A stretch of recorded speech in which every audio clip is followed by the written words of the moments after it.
Hello बच्चों, कैसे हैं सबके सब। आई होप सब बहुत बढ़िया होंगे। मैं मनीष भार्गव आपका फिर से हार्दिक स्वागत करता हूं आज की क्लास के अंदर। बच्चों, अपना जो सेशन चल रहा है वो हम किस चीज़ के ऊपर फोकस कर रहे हैं। मेनली आरबीएससी के अंदर अपन कैसे बहुत अच्छे से प्रिपरेशन कर सके, कैसे अपन आरबीएससी के इस एग्ज़ाम के अंदर, अपने 12th क्लास के एग्ज़ाम के अंदर बहुत अच्छा नंबर स्कोर कर सकें अपन।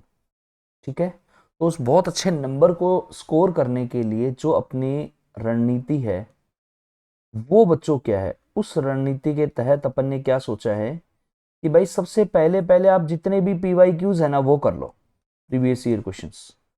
और ये जो बैच है वो पीवाई क्यूज का ही बैच है बेसिकली, लेकिन इसके अंदर कुछ चीजें अपन ऐड ऑन करेंगे। आपको पीवाई क्यूज के साथ साथ में शॉर्ट नोट्स के लिए भी हम यहाँ पे बात करेंगे कि शॉर्ट नोट्स को कैसे पढ़ा जाए, कैसे आपको शॉर्ट नोट्स को दिए जाएंगे, वो सारी चीजें आपको बताई जाएंगी। नंबर थर्ड, कुछ एनसीईआरटी के अपन अलग से और न्यूमेरिकल करेंगे।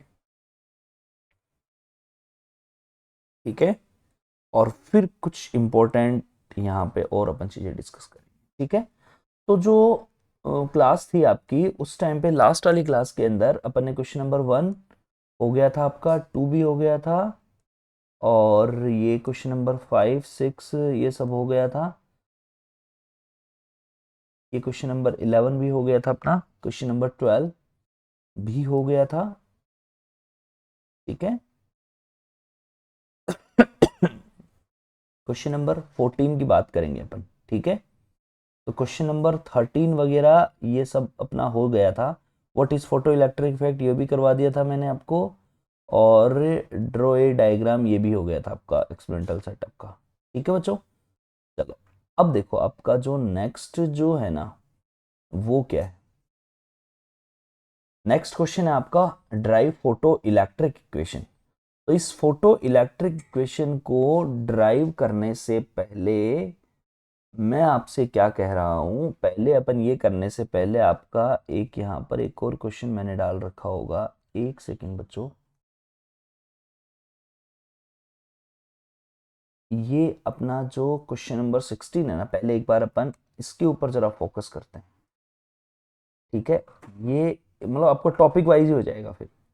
ठीक है, जैसे आपका ये क्वेश्चन दे रखा है बच्चों, और इसको समझना, इसमें क्या दे रखा है। क्वेश्चन आपका क्या है बच्चों कि भाई why photo electric effect can not be explained by wave theory of light. आपने पूरा अभी तक का देखो, अभी तक का जो सीन है ना आपका, मेरी बात ध्यान से सुनो। अभी तक का जो सीन है ना, आपने सबसे पहला पहला टॉपिक आपने उस टाइम पे जब मैंने कराया तो मैंने आपको बता दिया फ्री इलेक्ट्रॉन, जो एनसीईआरटी के सिलेबस के वाइज। ये अपना एनसीईआरटी का सिलेबस, जो अपना सिलेबस है वो भी होता जा रहा है प्रीवियस ईयर क्वेश्चन में। नंबर सेकंड जो है वो अपना टॉपिक होता है वर्क फंक्शन। मैंने आपको फ्री इलेक्ट्रॉन बताए थे कि ऐसे इलेक्ट्रॉन जो सरफेस पर कहीं भी जा सकते हैं, बट एक सेकंड, ठीक है चल रहा है, बट वो क्या नहीं कर सकते बच्चों, वो सरफेस को छोड़ नहीं सकते। उसके लिए अपन को क्या चाहिए, उसके लिए एक्स्ट्रा एनर्जी, जिसको अपन ने कहा था वर्क फंक्शन। वर्क फंक्शन के बाद में बच्चों है आपका थ्रेशोल्ड फ्रीक्वेंसी, वो भी अपन कर चुके हैं, थ्रेशोल्ड फ्रीक्वेंसी भी। ठीक है, फिर अपना बात है photo electric effect. Photo electric effect क्या होता है, जो एक्सपेरिमेंट है फोटो इलेक्ट्रिक इफेक्ट वाला, जो बच्चों एक्सपेरिमेंट है ना, वो एक्सपेरिमेंट अपन कर चुके हैं। अब इस एक्सपेरिमेंट के अपन रिजल्ट देख चुके हैं, ये एक्सपेरिमेंट के रिजल्ट क्या क्या आएंगे। रिजल्ट को अपन ने दो पार्टीशन में डिवाइड किया कि भाई एक तो जब जब फ्रीक्वेंसी कांस्टेंट है, एक जब जब इंटेंसिटी कांस्टेंट है, तो उसमें क्या क्या आता है वो सारी चीजें अपन देख चुके हैं। ठीक है, अब जो अपना यहाँ तक का हुआ ना, उसके बाद में अब अपन ये देखेंगे कि भाई ये तो एक्सपेरिमेंटल रिजल्ट आ गया, जो किसने बताया, लिनार्ड और हर्ट्ज ने बता दिया। अभी आइंस्टीन की एंट्री नहीं हुई है अभी, अब ये समझना है ना। अब नेक्स्ट अगर अपन बात करें कि भाई जब ये एक्सपेरिमेंट हुआ था ना, तब वेव थ्योरी ऑफ लाइट, मतलब जैसे फिजिक्स की बात करूं मैं बेसिकली, तो फिजिक्स कितने टाइप की है, दो टाइप की है ना। फिजिक्स जो है उसका जो कितना टाइप है बच्चों, वो दो टाइप की है। तो फिजिक्स दो टाइप की है, तो एक तो क्लासिकल फिजिक्स हो गया, क्वांटम फिजिक्स हो गया। तो उस टाइम तक जो था ना बच्चों, उस टाइम तक मान लेते हैं क्लासिकल फिजिक्स जो है ना, उसकी बात करें अपन, तो क्लासिकल फिजिक्स में जो अपन बात करेंगे ना बच्चों, वो है वेव थ्योरी ऑफ लाइट। उस टाइम पे वो, उस टाइम पे क्या है, वेव थ्योरी ऑफ लाइट। तो वेव थ्योरी जो है, वो वेव थ्योरी इसको, फोटो इलेक्ट्रिक इफेक्ट को क्या समझा सकती है क्या? आपका जो क्वेश्चन ये है कि भाई वेव थ्योरी ऑफ लाइट जो है ना, WTL, उससे फोटो इलेक्ट्रिक इफेक्ट क्यों नहीं समझा सकते हैं? ठीक है, तो आपको एक्सपेरिमेंटल रिजल्ट पता होना चाहिए। वो क्या क्या होता है कि भाई नंबर एक मिनिमम फ्रीक्वेंसी की रिक्वायरमेंट होती है। पहली बात तो ये मिनिमम फ्रीक्वेंसी की रिक्वायरमेंट होगी, इंटेंसिटी कुछ भी और डज नॉट मैटर, एक मिनिमम फ्रीक्वेंसी की रिक्वायरमेंट आएगी। नंबर दूसरी बात है स्टॉपिंग पोटेंशियल जो वी नोट है, डज नॉट, ये जो इसका एक्सपेरिमेंटल है ना, does not depend upon, does not depend upon intensity, does not depend upon intensity. इसका मतलब फिर काइनेटिक एनर्जी जो आएगा ना maximum, which also does not depend upon intensity, जो ये रहेगा, तो बच्चों ये भी क्या नहीं रहेगा, ये भी इंटेंसिटी के ऊपर डिपेंड नहीं करेगा। इसका मतलब ये है कि भाई kinetic energy also does not depend upon intensity.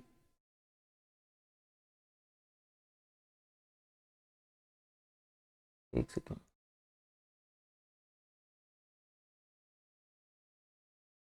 ठीक है। तो बच्चों काइनेटिक एनर्जी जो मैक्सिमम है, वो भी आपकी क्या नहीं करेगी बच्चों, इंटेंसिटी पे डिपेंड नहीं करेगी, इंटेंसिटी इनडिपेंडेंट। ठीक है। एक क्या होता है बच्चों, इलेक्ट्रॉनों के इंसिडेंट होने में, मतलब लाइट के इंसिडेंट होने में, लाइट के इंसिडेंट होने में और इलेक्ट्रॉनों के एमिट होने में जो टाइम गैप होता है वो होता है 10⁻⁻⁸ मतलब no time gap, no time gap. ठीक है क्या बच्चों, है ना।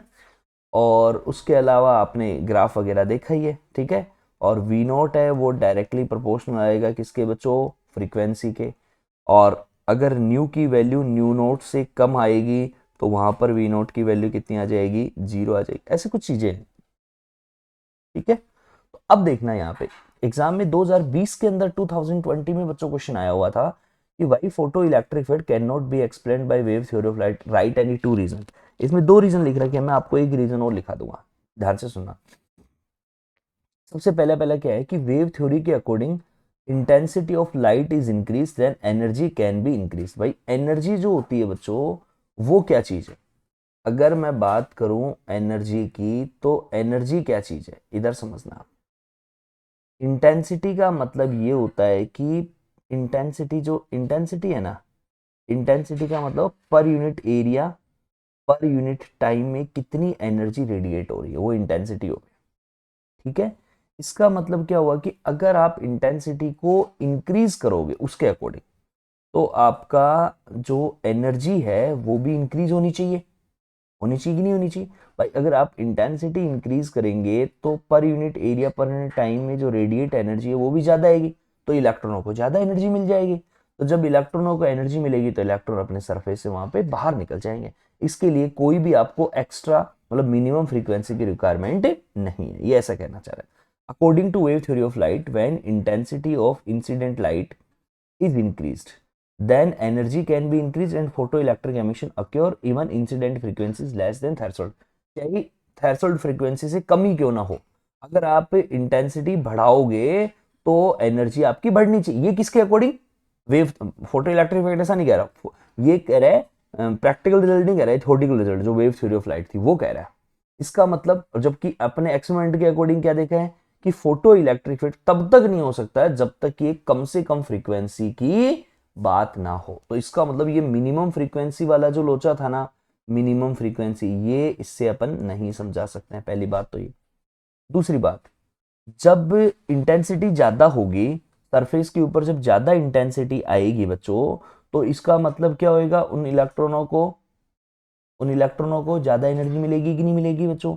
तो जब वो इलेक्ट्रॉनों को ज्यादा एनर्जी मिलेगी तो वो इलेक्ट्रॉन क्या करेंगे, देखो ये क्या, according to wave theory of light of higher intensity falls on metal surface then it will give more energy to electron in energy in metal. तो kinetic energy is active electron will increase, इसका मतलब क्या हो गया कि intensity अगर आप ज्यादा करोगे तो मान लो इलेक्ट्रॉन बाहर निकल गए, तो इलेक्ट्रॉन बाहर निकलने वाले जो हैं उनको फिर काइनेटिक एनर्जी भी ज्यादा मिलेगी। इसका मतलब kinetic energy depends upon intensity. जबकि हमने क्या कहा कि kinetic energy does not depend upon intensity. अब समझना, अभी क्या होता है, ये जो इलेक्ट्रॉन आएंगे ना, एक पॉइंट मैं आपको और बता देता हूं, इसमें जैसे 2 पॉइंट लिख रखे हैं अपन ने, एक पॉइंट अपन और डिस्कस कर लेते हैं। एग्जाम में 2 पूछे हुए, एक पॉइंट आपको मैं और बताता हूं, ध्यान से समझना। देखो मान, अब देखो क्या होता है कि वेव थ्योरी ऑफ लाइट के अकॉर्डिंग क्या है कि जो एनर्जी ट्रेवल करेगी वो वेव फ्रंट की फॉर्म में ट्रेवल करेगी। किस फॉर्म में ट्रेवल करेगी बच्चों? वेव फ्रंट की फॉर्म में। अब वो ट्रेवल किस में करनी चाहिए? Wave front. अब वेव फ्रंट में ट्रेवल करेगी तो इसको मतलब वेव फ्रंट में ट्रेवल करेगी तो मान लेते हैं अब जैसे वो जो एनर्जी जितनी अपन इंसिडेंट कराएंगे ना, जैसे अपन मान लेते हैं 20 इलेक्ट्रॉन वोल्ट की एनर्जी इंसिडेंट कराई अपन ने। कितनी कराई? 20। और इसमें सबसे पहले इसको वर्क फंक्शन को देना पड़ेगा, तो वर्क फंक्शन मान लेते हैं 5 इलेक्ट्रॉन वोल्ट है या नहीं है? और हम यहाँ 20 इलेक्ट्रॉन वोल्ट अपन मान लेते हैं 10,000 आपके इलेक्ट्रॉन है, तो ये 10,000 इलेक्ट्रॉनों में ये इक्वली डिस्ट्रीब्यूट होगा। इक्वली डिस्ट्रीब्यूट होगा कि नहीं होगा? अब अगर ये 10,000 इलेक्ट्रॉन है तो इक्वली डिस्ट्रीब्यूट होगा, तो ये 20 इलेक्ट्रॉन वोल्ट डिवाइडेड बाई 10,000। इसका मतलब ये, और हमें कितना चाहिए? 5 इलेक्ट्रॉन वोल्ट चाहिए एनर्जी, तो इसका मतलब एक इलेक्ट्रॉन को इतना मिलेगा। तो क्या वो होएगा क्या? 5 5 तो ये नहीं हुआ। इसका मतलब अगर इसको 5 अगर लेके आना है तो 5 इलेक्ट्रॉन वोल्ट लाने के लिए इसको मुझे जहां तक लगता है 2500 से मल्टीप्लाई करना पड़ेगा, है ना? 2500 से मल्टीप्लाई करना पड़ेगा ना, तो ये 4, हाँ ये हो जाएगा 5। इसका मतलब ये वाली वैल्यू आ गई 5। इसका मतलब जो एक ये एनर्जी इंसिडेंट कराई ना आपने, ये ऐसा प्रोसेस आपको इतनी बार करना पड़ेगा, तब जाके उस एक इलेक्ट्रॉन को 5 इलेक्ट्रॉन वोल्ट के बराबर एनर्जी मिलेगी और फिर वो मेटल सरफेस से बाहर जाएगा, है या नहीं? इसका मतलब मेटल सरफेस पर इंसिडेंट होने में, मेटल सरफेस पर इंसिडेंट और इलेक्ट्रॉनों के एमिट होने में यहां क्या आएगा बच्चों? टाइम गैप आएगा कि नहीं आएगा? अरे टाइम लगेगा कि नहीं लगेगा? जबकि फोटो इलेक्ट्रिक इफेक्ट में इन सब चीजों में कोई भी टाइम गैप नहीं होता है। ये होता है 10 टू पावर माइनस का 8 सेकेंड, क्योंकि बहुत कम टाइम है, टाइम है ही नहीं हकीकत की, टाइम ही नहीं हो। समझ गया मेरी बात को? तो ऐसे कुछ चीजें थी, ये 2-3 पॉइंट थे जिनके कारण क्या था बच्चों, फोटो इलेक्ट्रिक इफेक्ट को नहीं समझा। अब अगर नहीं समझा सकते तो आइंस्टीन की एंट्री हुई। तो अब आइंस्टीन की एंट्री हुई तो अब आइंस्टीन ने अपना इफेक्ट दिया, जिसको क्या कहते हैं? Einstein photo electric equations. तो अब जो आपका बच्चों क्वेश्चन है, मैं जिस चीज की बात कर रहा था, और वो क्या था बच्चों? वो था ये क्वेश्चन कि भाई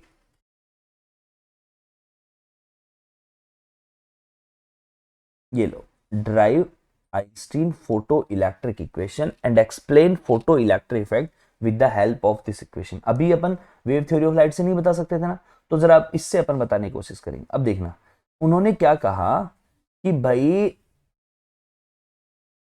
ये लाइट ये लाइट अगर यहां से इंसिडेंट होएगी, ये मान लेते हैं बच्चों क्या है, कोई, ये अपन मान लेते हैं क्या है, कोई मेटल सरफेस। इस मेटल सरफेस पर अगर ये लाइट यहां पर इंसिडेंट होएगी तो लाइट किसकी फॉर्म में ट्रेवल करती है? लाइट छोटे छोटे एनर्जी पैकेट के फॉर्म में ट्रेवल करती है। किसके पैकेट में? Energy packet. और उन एनर्जी पैकेट को अपन क्या कहते हैं? उनको कहते हैं क्वांटा। क्या कहते हैं बच्चों? उनको क्वांटा। एक क्वांटा जो होता है ना, उसकी एनर्जी होती है एच न्यू। कितनी होती है? H new. अब यहां से अगर इलेक्ट्रॉनों को एमिट करवाना है तो मान लेते हैं जितने इलेक्ट्रॉनों को एमिट करवाना होता है ना, उसके बराबर यहां पर फोटोन क्या होते हैं? इंसिडेंट होते हैं। ठीक है? तो मतलब हकीकत तो है कि जो एनर्जी जा रही है ना, वो फोटोन के क्वांटा, जिनको ये क्वांटा होते हैं, इनको फोटोन कहते हैं। एनर्जी पैकेट जो होता है ना, छोटे छोटे एनर्जी के क्वांटा होते हैं ना, तो उनको क्या कहते हैं बच्चों? फोटोन। तो एक फोटोन होता है अपनी एक फ्रीक्वेंसी, भाई जैसे मान लो यहाँ से आपको इंसिडेंट वर्क फंक्शन चाहिए, जैसे मान लेते हैं 5 इलेक्ट्रॉन वोल्ट चाहिए, तो ठीक है 5 इलेक्ट्रॉन वोल्ट के बराबर एनर्जी के फोटोन यहाँ पर क्या करवाए जाएंगे बच्चों? इंसिडेंट कराए जाएंगे, और वो फिर ये इलेक्ट्रॉनों को एमिट करवाते हैं यहाँ से। समझ गया मेरी बात को?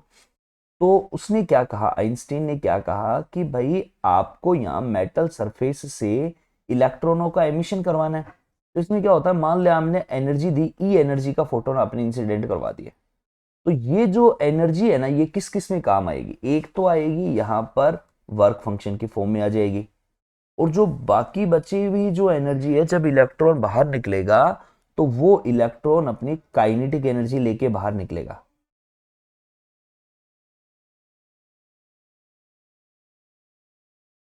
वो क्या लेके बाहर निकलेगा? अपनी काइनेटिक एनर्जी को बाहर लेके निकलेगा। ठीक है, तो इसका मतलब क्या हुआ कि जो टोटल ई आएगा बच्चों, वो किस किस का आएगा? एक तो फाई, और एक आ जाएगा kinetic energy maximum.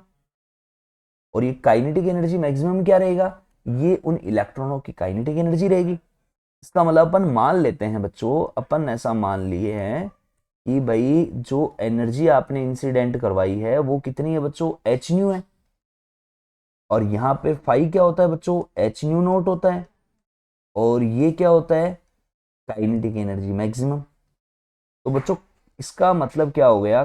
Kinetic energy maximum जो आ जाएगा वो कितना आ जाएगा? वो कितना आ जाएगा? इसका मतलब एच न्यू माइनस का एच न्यू नोट आएगा कि नहीं आएगा बच्चों? इसका मतलब काइनेटिक एनर्जी मैक्सिमम जो आएगा एच न्यू माइनस का एच न्यू नोट। पुराने वाले में अपन ने देखा था कि जो काइनेटिक एनर्जी मैक्सिमम होती है ना, वो होती है बच्चों ईवी नोट। इसका मतलब E V naught equals to कितना आ गया? एच न्यू माइनस का एच न्यू नॉट। बोलो हाँ या ना? और इस ईवी, इस वाली इक्वेशंस को क्या कहते हैं? Photo electric equation. ठीक है, अब देखना जरा एक चीज यहां से देखना, भाई ये वी नॉट है, इसका मतलब वी नॉट यहां से कितना आ जाएगा? एच अपॉन ई न्यू माइनस का एच अपॉन ई न्यू नॉट। बोलो हाँ या ना? इसका मतलब देखो यहाँ पे ये इक्वेशन आपकी y बराबर एम एक्स प्लस सी जैसी बन रही कि नहीं बन रही? इसका मतलब यहाँ पे टेंजेंट कितना आ जाएगा? एच अपॉन ई, और ये वी नोट और न्यू के बीच में ग्राफ आएगा कि नहीं आएगा? अब अगर आप ये, एक सेकंड, देख तो सीधा नहीं, हाँ जी, अगर ये ग्राफ अगर आप खींचोगे, तो ग्राफ खींचोगे तो कैसा मिलना चाहिए? ये देखो जरा, ये ग्राफ अगर आप खींचोगे तो ग्राफ आपको ऐसा मिलना चाहिए ना, same to same.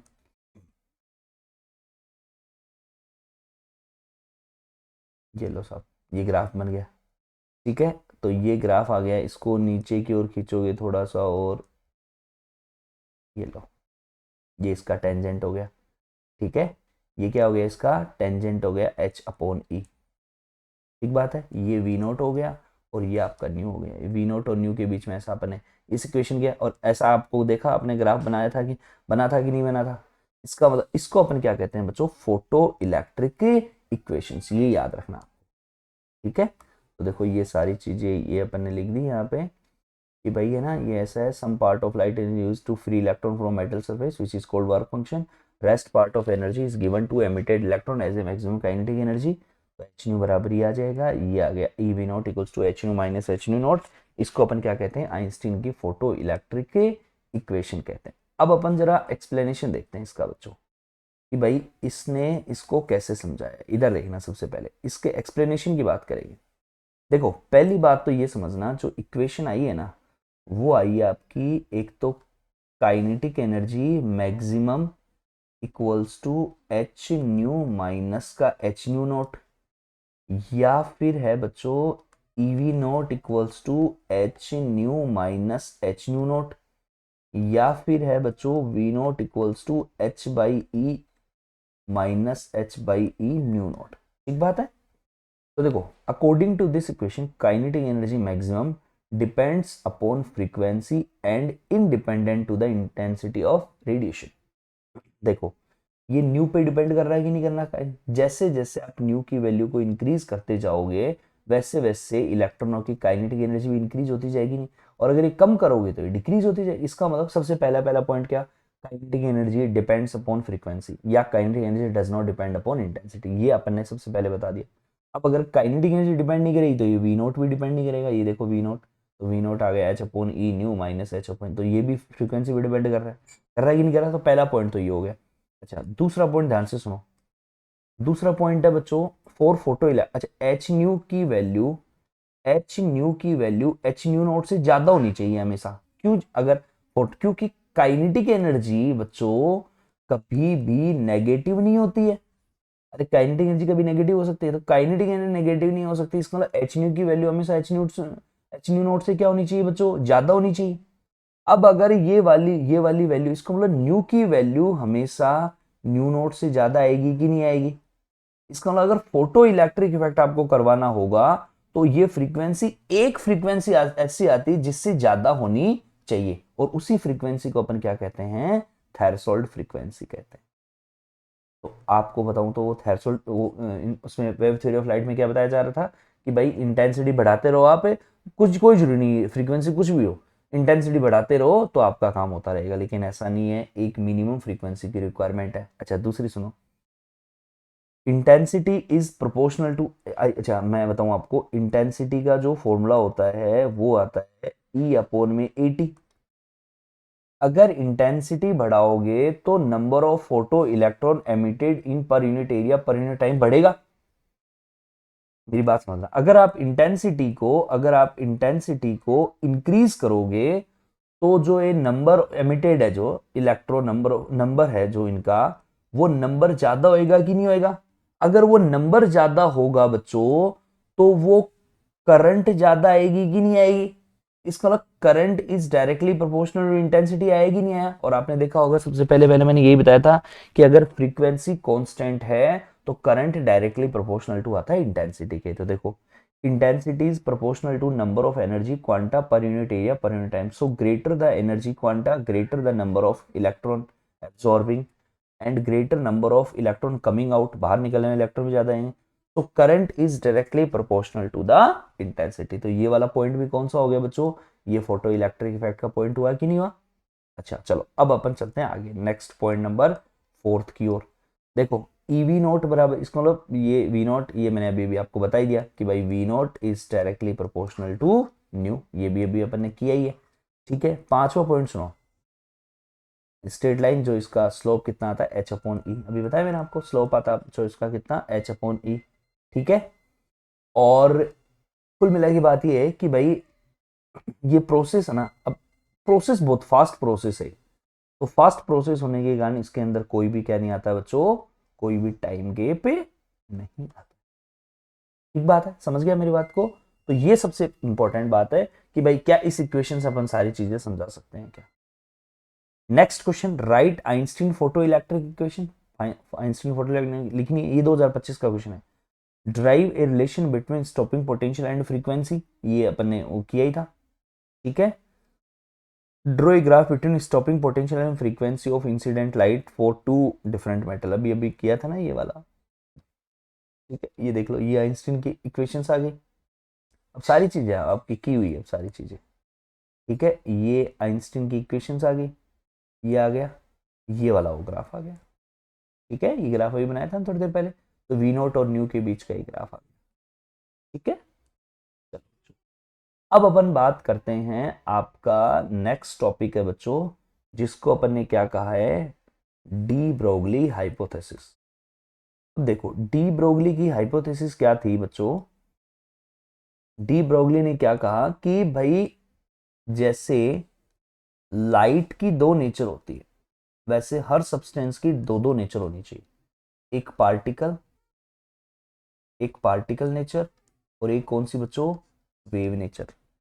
Her particle के साथ में जो मूविंग पार्टिकल होता है, जो मूविंग पार्टिकल होता है ना बच्चों, उस मूविंग पार्टिकल के साथ एक वेव है ना वो एसोसिएटेड होती है, वेव सहायक होती है उसके लिए। क्या होती है बच्चों? एक वेव एसोसिएटेड होती है, और जो वेव एसोसिएटेड होती है ना, उस वेव का जो वेवलेंथ आता है ना लैम्डा, वो आता है बच्चों एच अपॉन पी। उसका वेवलेंथ कितना आता है? लैम्डा बराबर एच अपॉन पी। इसी को क्या कहते हैं? डी ब्रोगली हाइपोथेसिस कहते हैं, lambda equals to H upon P. ठीक है, तो इसमें सबसे पहले पहले जो आपको पॉइंट याद रखना, नंबर एक, अगर मान लो आपको मोमेंटम दे रखा हो तो लैम्डा बराबर एच अपॉन पी का यूज कर देना, सीधा सा मोमेंटम दे रखा मान लो आपको, तो फॉर्मूला क्या लगा देंगे? लैम्डा बराबर एच अपॉन पी। पहली पहली चीजें तो आपको ये याद रखनी है। ठीक है। दूसरी बात है, जैसे अपन इसको मैंने इसके अंदर ड्राइव कर रहा था, तो ई बराबर एम सी स्क्वायर, ई बराबर एच न्यू, जैसे आपको देखना है सर ये आपने कैसे लिखा था, मैं बता देता हूँ आपको। देखो एनर्जी बराबर क्या होती है, एम सी स्क्वायर होती है, और एनर्जी ही किसके बराबर होती है बच्चों, एच न्यू के बराबर। इसका मतलब एच न्यू इक्वल्स टू आ गया बच्चों एम सी स्क्वायर, आ गया कि नहीं आ गया, है ना। तो एच न्यू इक्वल्स टू कितना आ गया, एम सी स्क्वायर। तो इसका मतलब यहाँ से क्या लिख सकते हैं अपन, न्यू की जगह लिख दो C by lambda, H C by lambda बराबर एम सी स्क्वायर। एक सी से एक सी कैंसिल आउट हो गया, ये एम इंटू सी, अगर हम मान लेते हैं वेलोसिटी है तो ये मोमेंटम हो गया कि नहीं हो गया, इसका मतलब इसका मोमेंटम कितना आ जाएगा बच्चों, एच बाई लैम्डा। ठीक है। अब आप क्या यूज कर सकते हो, lambda equals to H upon में एम वी, क्योंकि पी बराबर कितना होता है बच्चों, एम वी। ठीक बात है ना। और सुनो जरा ध्यान से मेरी बात, मैं और बताता हूँ आपको कुछ चीजें।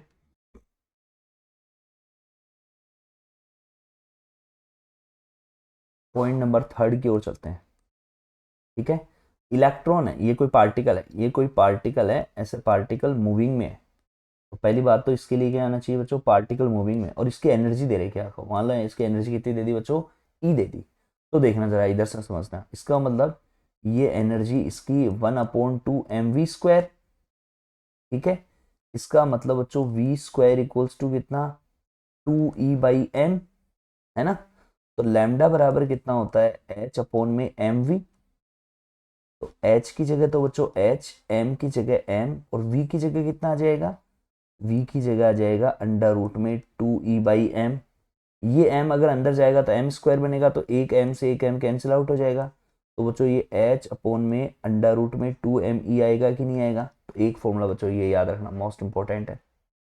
क्या याद रखोगे, एक ये रख लेना, क्या कि भाई ना लैम्डा की वैल्यू जो आएगी h अपॉन में अंडर रूट में 2me भी आता है। एक फॉर्मूला मैं आपको एक और दे रहा हूँ, मान लो ये तो इसकी एनर्जी देती, मान लो आपको दे दे कि भाई एक कोई पार्टिकल है, क्या है, कोई particle, particle is accelerated, particle is accelerated through potential v, v मान लेते हैं। इसका मतलब E बराबर कितना आ जाएगा, क्यू वी। अरे लिखते थे ना अभी अपन ने, kinetic energy maximum equals to E V naught, तो वही तो है क्यू वी। तो इसका मतलब बच्चों लैम्डा इक्वल्स टू कितना आ जाएगा, h की जगह h अंडर रूट में 2m, तो ये आ गया 2m क्यू वी। बोलो हाँ या ना। एक फॉर्मूला बच्चों आपका ये आ गया, लेकिन इस वाले केस में क्या है कि भाई पार्टिकल को एसिलरेट करवाया गया है, और एसिलरेट करवाने के लिए इसको पोटेंशियल दिया गया। मान लो ये केस स्पेशल ले लेते हैं अपन इलेक्ट्रॉन के लिए, तो लैम्डा ई एच की जगह वैल्यू रख देंगे, और टू भी आपको पता ही है, टू तो टू है, एम कितना होता है 9.1 इंटू 10⁻31 kg, और क्यू कितना होता है 1.6 इंटू 10⁻19, और वी की जगह वी रहने देना। तो जब ये करोगे ना सॉल्व आप, तो इसको याद रख लेना 12.27 एंगस्ट्रॉम अपॉन में आ जाएगा बच्चों रूट वी। ठीक है क्या, ये इसका फॉर्मूला होगा। बोलो। या फिर कई जगह जगह इसको अगर अपन इसको किस में लेना चाहें, एनएम में, तो एनएम में पूछे तो 1.227 एनएम अपॉन में अंडर रूट वी। ठीक है क्या, इधर देखो, तो ये सारी वैल्यू अपन ने यहाँ पे लग दी है ना। तो ये फॉर्मूला याद रखना। अब चलते हैं अपन नेक्स्ट पे। ये नेक्स्ट पे तो क्या करवा रखा था, ये नेक्स्ट पे इधर आओ। तो चलते हैं बच्चों नेक्स्ट क्वेश्चन की ओर। अब ये जो आपका नेक्स्ट क्वेश्चन है, अब इनको अपन फटाफट करते हैं। ठीक है बच्चों, देखो क्वेश्चन नंबर 18 क्या कह रहा है, calculate D Broglie wavelength of wave associated with an electron potential 100 volt. ये 19 में, 22 में और 23 में आया हुआ है कि भाई यहाँ पर आपको दे दिया कि V की वैल्यू कितनी है, 100 वोल्ट है। V की वैल्यू कितनी दे दी बच्चों, 100 वोल्ट। अब आपको क्या बताना है, calculate D Broglie wavelength of wave associated with electron accelerated. तो इसका मतलब एक्सेलरेटेड है, तो लैम्डा की वैल्यू, और मैंने लैम्डा कितना बताया आपको, 12.27 एंगस्ट्रोम अपॉन में रूट वी। तो रूट वी मतलब अंडर रूट में 100, और अंडर रूट में 100 की वैल्यू कितनी आएगी, 10। 10 आएगा कि नहीं आएगा, तो 10 आ जाएगा, तो ये आ जाएगा 1.227 एंगस्ट्रोम। ठीक है। Same question, the formula for D Broglie wavelength associated with electron is, ये दिस, ये आ गया एन एम। देखो यहाँ ऑप्शन क्या दे रखा बच्चों, ये 24 में आया क्वेश्चन है। यहाँ क्या दे रखा आपको, यहाँ देखो आप अच्छे से पढ़ो, यहाँ एन एम दे रखा है, इसका मतलब एन एम में चाहिए आपको फिर, तो ये एंगस्ट्रोम में है ना, तो ये इसका मतलब फिर आपको इसको 1.227 एन एम आ जाएगा अपॉन में रूट वी। नेक्स्ट क्वेश्चन सुनो, क्वेश्चन नंबर 20। क्वेश्चन नंबर 20 में दे रखा है बच्चों, वो क्या है, द मोमेंटम ऑफ फोटोन। तो लैम्डा बराबर कितना होता है, एच अपॉन पी, तो पी बराबर कितना आ जाएगा, पी बराबर आ जाएगा एच बाई लैम्डा, इसका आ जाएगा ऑप्शन नंबर 1। क्वेश्चन नंबर 21 सुनो बच्चों, क्वेश्चन नंबर 21, क्वेश्चन नंबर 21 क्या है, एन इलेक्ट्रॉन, अब सुना इसका जरा, एक एक तो कोई इलेक्ट्रॉन है और एक क्या है अल्फा पार्टिकल। अल्फा क्या होता है 2He4, अल्फा को 2He4 बोलते हैं, ठीक है। और एक क्या है प्रोटॉन। इन सब की एनर्जी है ना सेम है, मतलब काइनेटिक एनर्जी जो है ना इनकी सेम है सबकी। तो आपको ये बताना है कि लैम्डा हाईएस्ट किसका होगा। पहली बात तो ये समझो कि लैम्डा की वैल्यू होती है बच्चों एच अपॉन में, अगर एनर्जी दे रखी हो तो अंडर रूट में 2m ही होता है कि नहीं होता। एच कांस्टेंट है सबके लिए, एच कांस्टेंट है कि नहीं, ई अगले ने आपको दे दिया साफ साफ कांस्टेंट है क्योंकि एनर्जी सेम है। इसका मतलब lambda is inversely proportional to root M आएगा कि नहीं आएगा। अब मुझे क्या निकालना है, मुझे ये निकालना है कि लैम्डा किसका ज्यादा है। इसका मतलब एम जिसका कम होगा लैम्डा उसका ज्यादा आएगा कि नहीं आएगा। अब जरा एक बार अपन देखते हैं, मास ऑफ इलेक्ट्रॉन तो कितना है, मास ऑफ इलेक्ट्रॉन आ गया आपका 9.1 इंटू 10⁻⁻31 kg, है या नहीं है। अच्छा mass of proton, mass of proton आ गया 1.67 इंटू 10⁻⁻27 kg। पहली बात तो ये समझ में आ रहा है कि मास ऑफ प्रोटोन का तो नहीं हो सकता, क्यों, क्योंकि मास ऑफ प्रोटोन जो है उसका मास इलेक्ट्रॉन से ज्यादा है, तो मास तो सबसे कम होना चाहिए, अभी तो इलेक्ट्रॉन का मास सबसे कम है, समझ गया मेरी बात को। अच्छा अगर मैं बात करूं बच्चों किसकी, मास ऑफ अल्फा, तो वो 2, तो 2 MP है या नहीं है, क्योंकि 2He4 ऐसे लिखते हैं ना 2He4, ठीक है। तो अब इसका मतलब यहां से कितना आ जाएगा, तो 2 MP मास ऑफ प्रोटॉन, ठीक है। और दो ही इसमें क्या है बच्चों न्यूट्रॉन है ना, मतलब 4 MP मान लो आप, तो क्योंकि mass of proton mass of neutron बराबर से आते हैं, तो 4 इंटू में कितना बच्चों 1.67 इंटू में 10⁻⁻27 kg। तो इसका मतलब ये वाली वैल्यू तो इससे भी ज्यादा आ गई। इसका मतलब सबसे कम मास किसका है बच्चों, इलेक्ट्रॉन का। तो इसका मतलब Me जो मास है वो कम है, अगर मास ऑफ इलेक्ट्रॉन सबसे कम होएगा तो इसका लैम्डा ऑफ इलेक्ट्रॉन क्या रहेगा बच्चों, सबसे हाईएस्ट रहेगा, ठीक है। चलो चलते हैं नेक्स्ट क्वेश्चन की ओर। नेक्स्ट क्वेश्चन जो है वो आपसे क्या कह रहा है, क्वेश्चन नंबर 21 तो हो गया अपना, 22 सुनो। क्वेश्चन नंबर 22, एक बॉल है जिसका मास कितना दे रखा है 0.12 kg, ये एम है, मूविंग विद स्पीड v कितनी दे दी बच्चों 20 मीटर पर सेकेंड, ठीक है। डी ब्रोगली वेवलेंथ बतानी, लैम्डा बराबर कितना h अपॉन पी या h upon M V. h कितना 6.62 इंटू 10⁻⁻34 जूल इंटू सेकेंड, और m कितना दे दिया बच्चों 0.12, और ये कितना आ गया 20। बोलो हाँ या ना, ठीक है। अब जब आप इसको सॉल्व करेंगे पूरा, ये कर लेना आराम से इसको सॉल्व, तो ये आ जाएगा 2.76 इंटू में 10⁻⁻34। ये अब जैसे ये वाली वैल्यू तो जूल इंटू सेकंड में आती है, ये मीटर पर सेकंड, ये मतलब लैम्डा है, लैम्डा बेसिकली ये मीटर में आ जाएगा इसका,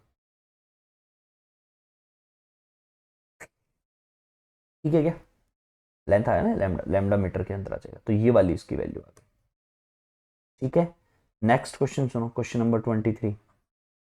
और क्वेश्चन नंबर 23 जो है ना बच्चों, find de Broglie wavelength related to an electron accelerated by potential 104 volt, वही same to same, lambda electron 12.27 angstrom upon में अंडर रूट में 104, 104 का अंडर रूट निकाले अभी है ना, 104 का अंडर रूट मतलब कुछ तो भाई मान के चलो आप 10 से ज्यादा आएगा, थोड़ा सा ज्यादा आएगा, तो 10 से थोड़ा सा ज़्यादा आएगा तो ये 12 पॉइंट मतलब 1.227 आगे थोड़ा सा कम आ जाएगा, तो इसको 1 पॉइंट, एक सेकंड एक बार इसको चेक कर लेना, 1.124 ही आएगा क्या, रूट 104 है ना जो, तो ये करके देख लेना एक बार, 1.227, हाँ तो हो सकता है 1.124, ये सही है, 1.124 एंगस्ट्रॉम इसका सॉल्यूशन है। रूट 104 है ना, तो रूट 104 ये 10, तो 10 से थोड़ा सा ज़्यादा आएगा, आएगा कि नहीं आएगा, तो ये आ गया आपका, है ना। चलते हैं अपन नेक्स्ट की तरफ। सॉरी, ये बच्चों आपके क्वेश्चंस हो गए कंप्लीट, और अब मैंने इसके अंदर एक टॉपिक डाल रखा, पार्टिकल नेचर ऑफ लाइट। एक बार एग्जाम में पूछा हुआ है, शायद पूछ ले कि भाई पार्टिकल अब जैसे आपने बताया कि इसके दो दो नेचर होते हैं, ठीक है, तो पार्टिकल नेचर ऑफ लाइट का मतलब क्या होता है, तो पार्टिकल नेचर मतलब कौन बताता है बच्चों, फोटोन का बताना आपको।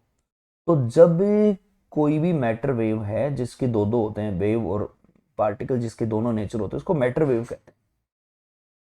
जब ये किसी रेडिएशन के साथ इंटरेक्शन करती है, ये मान लेते कोई रेडिएशन है, इसके साथ ये अगर इंटरेक्शन, तो ये इस तरह से इंटरेक्शन करेगी कि जैसे ये कोई एक पार्टिकल हो, क्या हो, एक पार्टिकल, और उस पार्टिकल को क्या नाम दिया गया, उसका नाम है फोटोन। उस पार्टिकल का नाम क्या है बच्चों, फोटोन। अब सुनो, इस फोटोन की एनर्जी जो आती है ना, ई बराबर वो कितनी आती है बच्चों, एच न्यू आती है, याद रखना। एनर्जी कितनी होती है, एक फोटोन की energy H nu at given frequency. जैसे ही अगर अपन इंटेंसिटी को इंक्रीज करेंगे, only number of photon per second is increase, तो नंबर है ना वो यहाँ पे इंक्रीज हो जाएंगे। Every photon emitted move with same speed, जो भी फोटोन है मूव करेगा उसकी स्पीड क्या रहेगी बच्चों, सेम रहेगी, ठीक है। In different medium velocity of photon is different, different medium रहेगा तो उसके, क्योंकि म्यू की वैल्यू क्या आएगी, C/V, ये होता है। इसका मतलब अगर आपने म्यू अलग कर दिया, म्यू मतलब हर मीडियम का अलग अलग म्यू होता है, तो आपका वी भी अलग अलग आ जाएगा, लेकिन सारे फोटोन सेम स्पीड से जाएंगे, ये कंफर्म है। When photon move in any medium then their frequency does not change, उनकी फ्रीक्वेंसी है ना वो कभी भी चेंज नहीं होएगी। अगर फोटोन की एक फ्रीक्वेंसी एच न्यू है ना, तो वो हमेशा, अगर न्यू फ्रीक्वेंसी है ना इसकी, तो न्यू की न्यू रहेगी, चाहे किसी मीडियम में ले जाओ उसको आप, ठीक है। और जो इसका रेस्ट मास है, रेस्ट मास के लिए फॉर्मूला होता है m बराबर m नोट अंडर रूट में 1 minus V square upon C square का अंडर रूट, ठीक है। v की वैल्यू c के बराबर है, तो ये वाली वैल्यू उधर ले जाओ, तो v की वैल्यू c के बराबर आएगी, तो 1 माइनस 1 जीरो, इसका मतलब m नोट की वैल्यू कितनी आ जाएगी, जीरो। तो ये रेस्ट मास होता है ना m नोट, तो उसकी वैल्यू कितनी आती है बच्चों, जीरो आती है। आई होप आपको चीजें क्लियर हो गई होंगी, ठीक है बच्चों। आज तक के जितने भी क्वेश्चंस आए हुए सारे के सारे मैंने इसमें कवर करवा दिए। आप लोगों का काम क्या है, ये क्वेश्चंस को वापस से करो, उनको पूरा याद करो, और मैं आपको एप्लीकेशन के अंदर ही ये जो पीडीएफ है ये वहां डाल देंगे अपन, ठीक है। ये वहां आपको मिल जाएगा, सारी चीजें मिल जाएंगी, और आई होप सबको चीजें पसंद आई होगी, ठीक है बच्चों। तो मिलते हैं अपन नेक्स्ट चैप्टर के साथ में। Thank you so much.